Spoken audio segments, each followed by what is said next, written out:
Hello दोस्तों, good morning, नमस्कार। मैं आपके अपने परिवार सुपर एग्ज़ाम स्टडी में एक बार फिर से स्वागत करता हूं। तो दोस्तों, हम जो बात कर रहे थे संविधान, और संविधान में भी जो टॉपिक चल रहा था वो चल रहा था संघ की कार्यपालिका, जो संविधान की रीढ़ की हड्डी कहा जाता है। और संघ की कार्यपालिका में भी चल रही थी राष्ट्रपति की शक्तियाँ, जिसमें कार्यपालिका और विधायिका शक्तियाँ में हमने जो बात करी थी वो पिछली क्लास में हुई थी कि जब राष्ट्रपति कोई अध्यादेश जारी करता है वो आर्टिकल 123 के अंतर्गत अध्यादेश जारी करता है। तो इससे आगे हम बात करते हैं जो राष्ट्रपति के पास जो 3 प्रकार की वीटो पावर होती हैं, वो कौन कौन सी वीटो पावर होती हैं। तो कोई भी विधेयक या बिल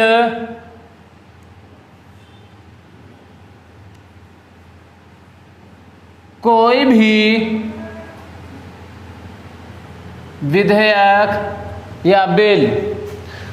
विधेयक या बिल धन विधेयक को छोड़कर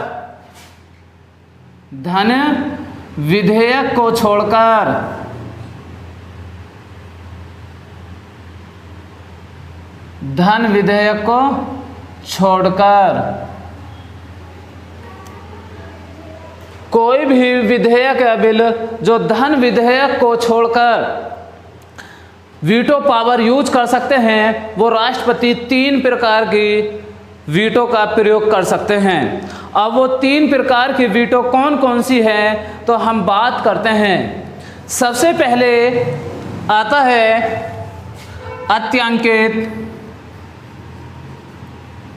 अत्यांकित वीटो।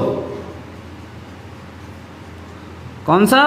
अत्यांकित वीटो। अत्यांकित वीटो वो होता है जिसमें राष्ट्रपति अपनी सहमति नहीं देता और उस बिल को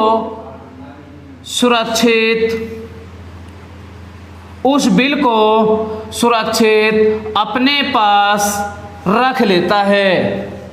लेकिन यह बात हर जगह नहीं होती। अत्यांकित वीटो वो होती है जिस बिल पर राष्ट्रपति अपनी सहमति नहीं देता और उसको सुरक्षित रख लेता है। वीटो पावर का जो यूज होता है वो राष्ट्रपति 3 प्रकार के करते हैं। पहला अत्यांकित वीटो, दूसरा निलंबनकारी वीटो। कौन सा? निलंबनकारी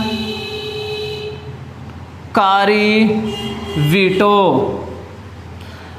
निलंबनकारी वीटो वो होती है जिसमें राष्ट्रपति पुनः विचार के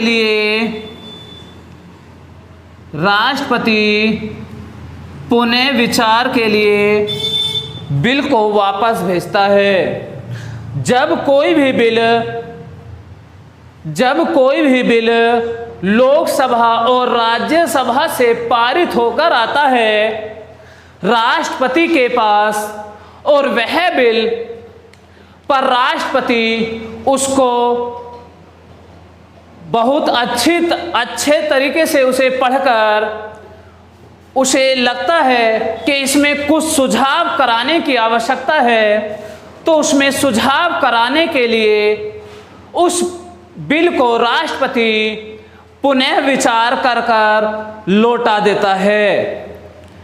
यानी यह कहकर लौटा देता है उस बिल को कि पुनः विचार किया जाए। और जब वह बिल वापस लौटाया जाता है और उस बिल को वापस लौटाने के बाद फिर वह बिल अगर लोकसभा और राज्यसभा से फिर पारित होकर आ जाए तो राष्ट्रपति राष्ट्रपति को उस पर हस्ताक्षर करने होते हैं।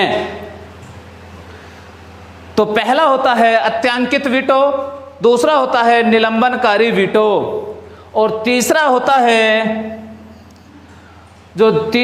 है वो होता है जेबी वीटो। कौन सा? जेबी वीटो। ये वो वीटो होता है जिसमें राष्ट्रपति उस बिल को अपने जेब में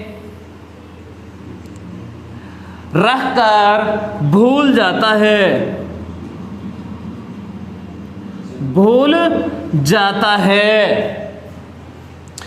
जेबी वीटो वह होता है जब राष्ट्रपति किसी बिल को जेब में रखकर भूल जाता है तो जेबी वीटो कहलाता है।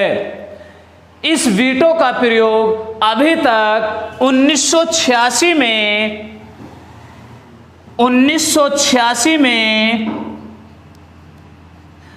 राष्ट्रपति ज्ञानी जैल सिंह ने इसका प्रयोग किया था, जो एक डाक अधिनियम के द्वारा किया था।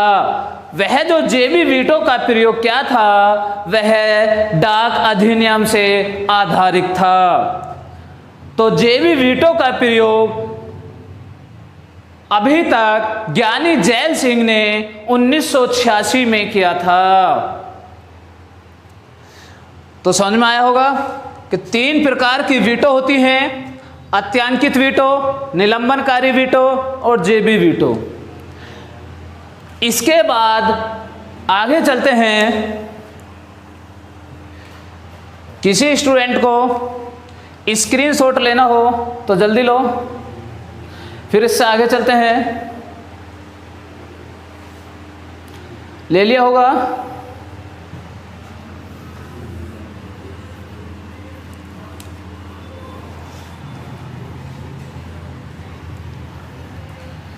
देखो, इसके बाद राष्ट्रपति के जो शक्तियां होती हैं, जो राष्ट्रपति के पास शक्तियां होती हैं, एक न्यायिक शक्ति भी होती है जिसे जुडिशियल पावर कहते हैं। न्यायिक शक्तियां, जुडिशियल। न्यायिक शक्ति संविधान, भारतीय संविधान के अनुच्छेद 72 में रखा गया है, जिसमें राष्ट्रपति क्षमादान देता है। अगर भारत के किसी भी व्यक्ति को कोई दंड या मृत्यु दंड पाया जाता है और उस मृत्यु दंड को माफ कराने का अधिकार सिर्फ देश के राष्ट्रपति को है। अगर कोई व्यक्ति को मृत्यु दंड की सजा दी जा रही हो, उसको माफ किया जा सकता है, वो करे जा सकते हैं किसके द्वारा? राष्ट्रपति के द्वारा। तो संविधान के किस अनुच्छेद के अंतर्गत राष्ट्रपति किसी भी मृत्यु दंड को माफ करा सकते हैं? तो अनुच्छेद 72 के अंतर्गत 72। तो जैसे कि देखते हैं कि कोई व्यक्ति दंड पाया जाता है या अपराधी पाया जाता है जिसमें उसको हाई कोर्ट ने मृत्यु दंड की सजा सुनाई हो, तो फिर व्यक्ति जाता है सुप्रीम कोर्ट, और सुप्रीम कोर्ट में भी अगर वह सिंगल बेंच से भी उसे मृत्यु दंड पाया जाता है तो वह फिर करता है सुप्रीम कोर्ट की डबल बेंच में। अगर वह डबल बेंच से भी उसको मृत्यु दंड ही पाया जाता है तो उसके पास फिर ऐसा कोई भारत में न्यायालय नहीं है जिसमें वह अपनी याचिका दायर कर सके। सिर्फ वह एक दया याचिका नाम से राष्ट्रपति से कहता है या राष्ट्रपति पास दया याचिका भेजता है और उस पर राष्ट्रपति की मर्जी है कि उस मृत्यु दंड को वह राष्ट्रपति माफ करा सकते हैं, माफ करा सकते हैं। तो अभी तक जो मृत्यु दंड को सबसे ज्यादा माफ कराया है वो भारत के किस राष्ट्रपति ने माफ कराया है? तो अभी तक सबसे ज्यादा जो मृत्यु दंड माफ कराया है वो भारत के राष्ट्रपति एपीजे अब्दुल कलाम। कौन? एपीजे अब्दुल कलाम। तो समझ में आया होगा। इससे आगे चलते हैं। राष्ट्रपति, मैंने बताया था कि राष्ट्रपति संघ की कार्यपालिका जो निहित होती है वो राष्ट्रपति में निहित होती है और इससे हम बाद में पढ़ते हुए आए कि राष्ट्रपति के पास कौन कौन सी शक्तियां हैं। अब इसके बाद देखते हैं सैन्य शक्ति। कौन सी? सैन्य शक्ति या मिलिट्री पावर। कौन सी?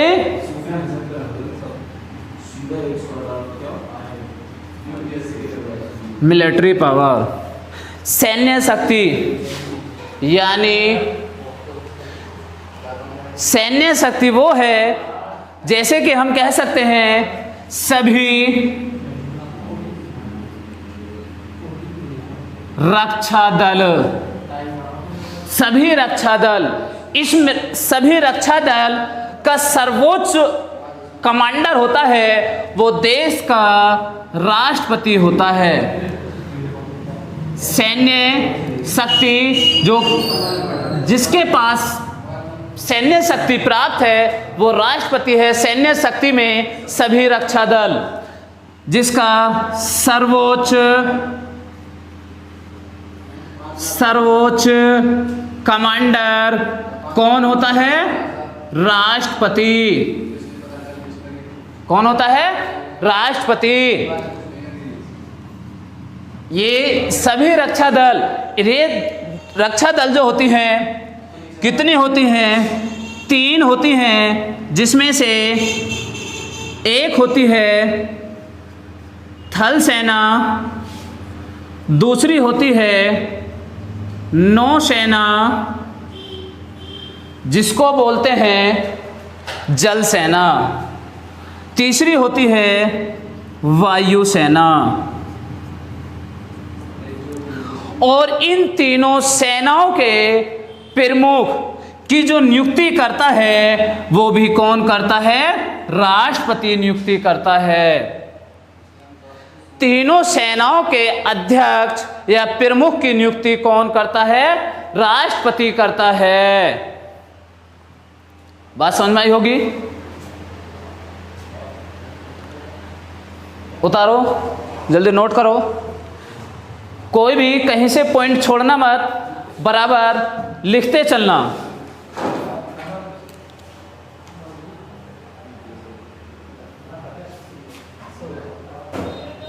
उतार लिया होगा।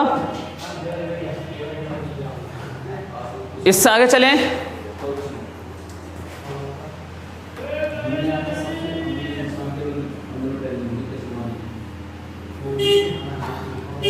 आशा करता हूं सभी को समझ में आ रहा होगा। देखो ध्यान देना, जो शक्तियां होती हैं ये राष्ट्रपति के पास 3 शक्तियां और होती हैं, जैसे कि कह सकते हैं हम आपात शक्ति, राष्ट्रपति जो आपात शक्तियां होती हैं वो 3 होती हैं। कौन कौन सी? आपात शक्तियां कितनी होती हैं? 3। ये 3 आपात शक्ति कौन कौन सी होती हैं? नंबर एक आपात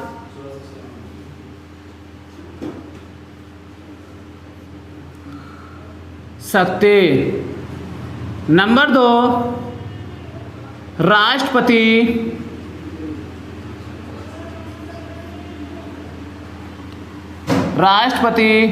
शासन। नंबर 3 वित्तीय आपातकालीन या वित्तीय आपातकाल, यहाँ आपातकालीन शक्ति। ये 3 होती हैं। ये तीनों संविधान के अनुच्छेद आपातकालीन को रखा गया है 352 और राष्ट्रपति शासन को रखा गया है संविधान के अनुच्छेद 356 और वित्तीय आपातकालीन को रखा गया है अनुच्छेद 360 में। अब इनको हम देखते हैं कि आपात शक्ति आपातकालीन क्या है, राष्ट्रपति शासन क्या है, वित्तीय आपातकालीन क्या है। अब हम एक एक पढ़ते हैं। तो सबसे पहले लिखते हैं आपातकालीन शक्ति।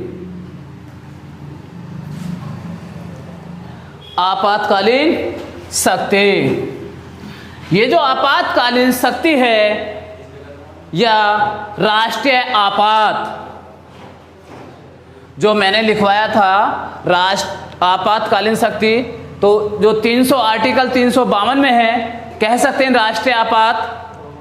जो आर्टिकल 352 में आता है, एक होता है राष्ट्रपति शासन जो अनुच्छेद 356 में आता है, एक आता है वित्तीय आपातकालीन जो अनुच्छेद 360 में आता है।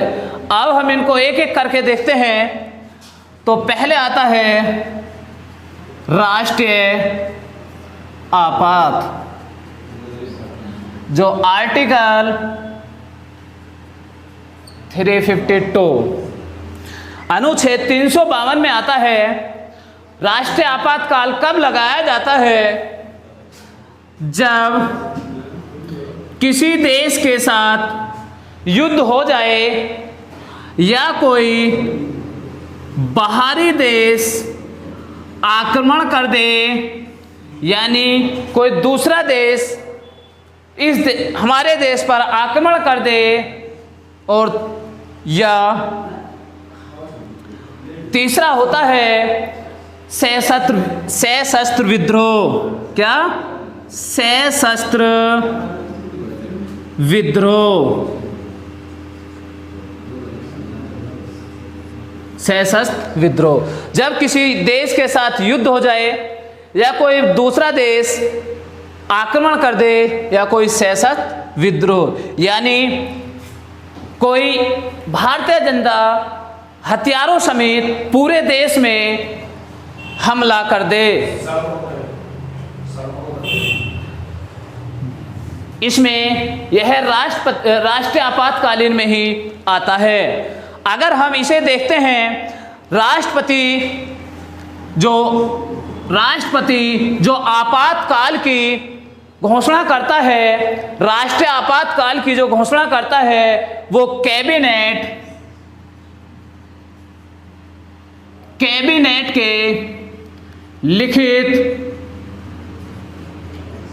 लिखित में कहने पर राष्ट्रपति आदेश करता है। और जब यह राष्ट्रपति आदेश करता है तो राष्ट्रीय आपातकालीन 1 महीने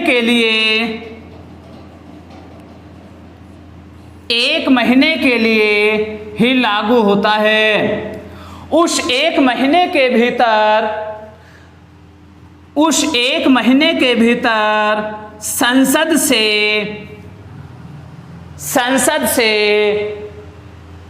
उसको पारित किया जाना आवश्यक हो। यानी जब राष्ट्रपति आदेश करता है तो वह 1 महीने के लिए लागू होता है और उस 1 महीने के भीतर संसद को वह पारित करना होता है, और जब संसद उसको पारित कर देती है तो वह 6 महीने के लिए समय और बढ़ जाता है। समझ में आया होगा कि राष्ट्रपति राष्ट्रीय आपातकाल की घोषणा करता है। अनुच्छेद 352 के अंतर्गत जब कोई किसी दूसरे देश के साथ युद्ध हो जाए या कोई बाहरी आक्रमण कर दे या सशस्त्र विद्रोह हो जाए, लेकिन यह जो आदेश करता है वह राष्ट्रपति, वह कैबिनेट के लिखित में कहने पर राष्ट्रपति आदेश करता है। जबकि राष्ट्रपति जब आदेश करता है तो वह राष्ट्रीय आपातकाल 1 महीने के लिए लगाया जाता है और उस 1 महीने के भीतर संसद को वह पारित करना होता है, और जब संसद पारित कर देती है तो उसका समय 6 महीने के लिए और बढ़ा दिया जाता है। लेकिन अगर आवश्यक हो कि और बढ़ाया जाए तो फिर उस 6 महीने के भीतर ही संसद को दोबारा पारित करना होता है और फिर उसके 6 महीने और बढ़ जाते हैं। ऐसे ही हर 6 महीने में उसको पारित करना होता है संसद द्वारा, और 6 महीने के द्वारा ही उसको बढ़ाया जाता है। लेकिन अगर देखें राष्ट्रीय आपातकालीन अब तक भारत में 3 बार लग चुका है। कितनी बार? 3 बार लग चुका है, और ये 6 महीने कर कितने भी लगाया जा सकता है, लेकिन हर 6 महीने के भीतर सांसद को पारित करना अवश्य होता है। तो समझ में आ रहा होगा।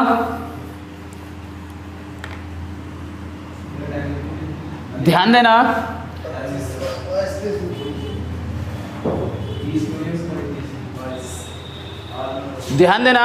कि 352 में आता है राष्ट्रीय आपातकालीन, और मैंने बताया कि भारत में अभी तक राष्ट्रीय आपात 3 बार लग चुका है। जो सबसे पहली बार लगा था वो 1962 में भारत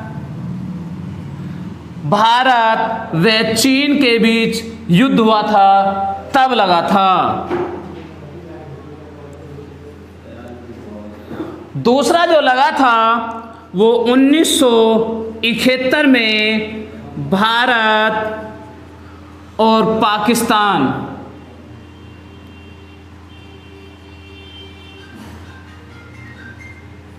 का युद्ध हुआ था, तब लगा था। और तीसरा जो लगा था वो 1975 में आंतरिक अशांति के कारण।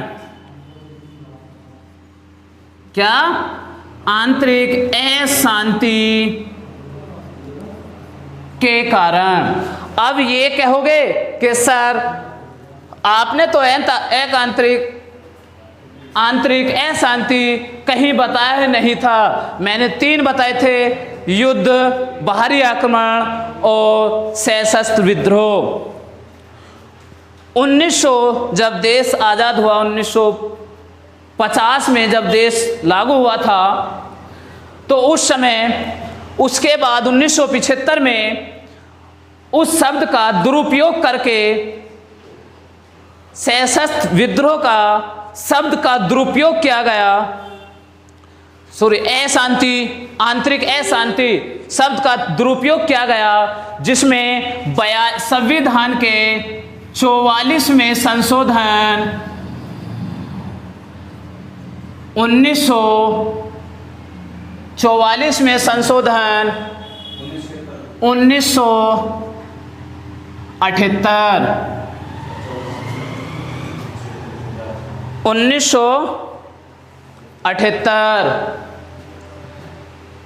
इसमें इस शब्द का संशोधन करके,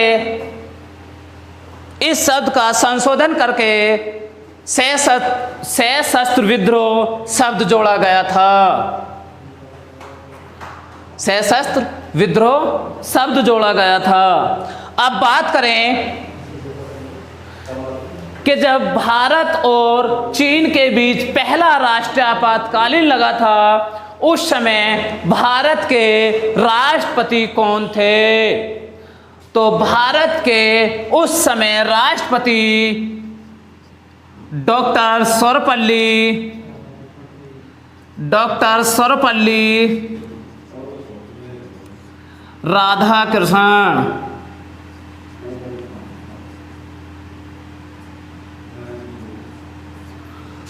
सर्वपल्ली राधाकृष्णन। और 1971 में जो युद्ध हुआ था, उसमें उस समय भारत के जो राष्ट्रपति थे वो थे वीवी गिरी। 62 में राष्ट्रपति थे डॉक्टर सर्वपल्ली राधाकृष्णन और प्रधानमंत्री थे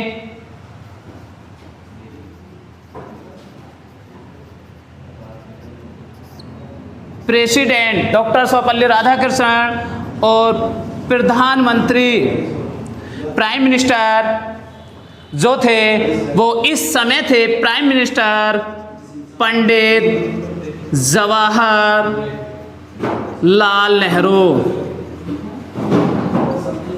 जब दूसरा राष्ट्रीय आपातकाल लगाया गया था, उस समय भारत के राष्ट्रपति थे वीवी गिरी। इस समय ये राष्ट्रपति थे, तो इस समय के प्रधानमंत्री कौन थे? तो इस समय प्रधानमंत्री थे कौन? इंदिरा गांधी।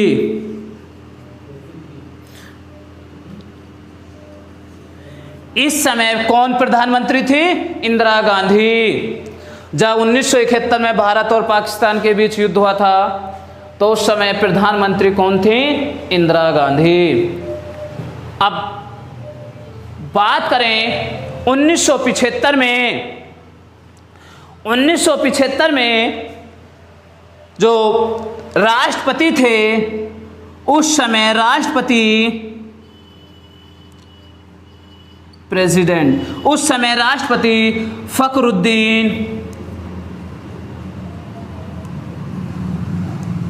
फखरुद्दीन अली अहमद थे। और उस समय प्राइम मिनिस्टर कौन थी? तो वो भी इंदिरा गांधी थी। कौन थी? इंदिरा गांधी। तो समझ में आया होगा। देखो, राष्ट्रीय आपातकालीन संविधान के, भारतीय संविधान के अनुच्छेद 352 में आता है, जब कोई देश दूसरे देश से युद्ध हो जाए या बाहरी देश आक्रमण कर दे या सशस्त्र विद्रोह हो जाए, तो कैबिनेट के कहने पर जब कैबिनेट लिखित रूप में राष्ट्रपति को देती है, तो उस लिखित रूप में राष्ट्रपति जब लेते हैं, तो राष्ट्रपति राष्ट्रीय आपातकालीन की घोषणा करते हैं। राष्ट्रीय आपातकालीन भारत में अभी तक 3 बार लगा है। 1962 में भारत और चीन के बीच युद्ध हुआ, 1971 में भारत और पाकिस्तान के बीच युद्ध हुआ, 1975 में आंतरिक अशांति के कारण। जब 1962 में भारत और चीन का युद्ध हुआ था, उस समय भारत के प्रेसिडेंट कौन थे? राष्ट्रपति कौन थे? डॉक्टर सर्वपल्ली राधाकृष्णन। और उस समय प्राइम मिनिस्टर कौन थे? प्रधानमंत्री कौन थे? पंडित जवाहरलाल नेहरू। 1971 में भारत के प्रेसिडेंट राष्ट्रपति कौन थे? वीवी गिरी। और प्राइम मिनिस्टर यानी प्रधानमंत्री कौन थी? इंदिरा गांधी। 1975 में भारत के प्राइम मिनिस्टर कौन थे? फखरुद्दीन अली। और प्रेसिडेंट कौन थे? फखरुद्दीन अहमद अली। और प्राइम मिनिस्टर कौन थी? इंदिरा गांधी। समझ में आया होगा। इससे आगे दूसरा है राष्ट्रपति शासन। राष्ट्रपति शासन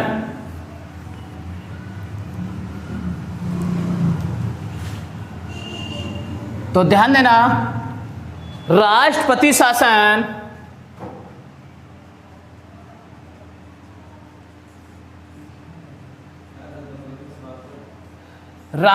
शासन संविधान के अनुच्छेद 356 में रखा गया है। 356 में रखा गया है।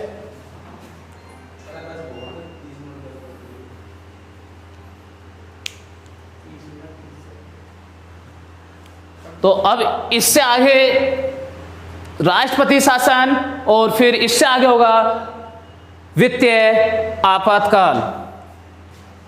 तो इससे आगे फिर अगली क्लास में मिलते हैं। आज क्लास को यही समाप्त करते हुए तो हमारी वीडियो कैसी लगी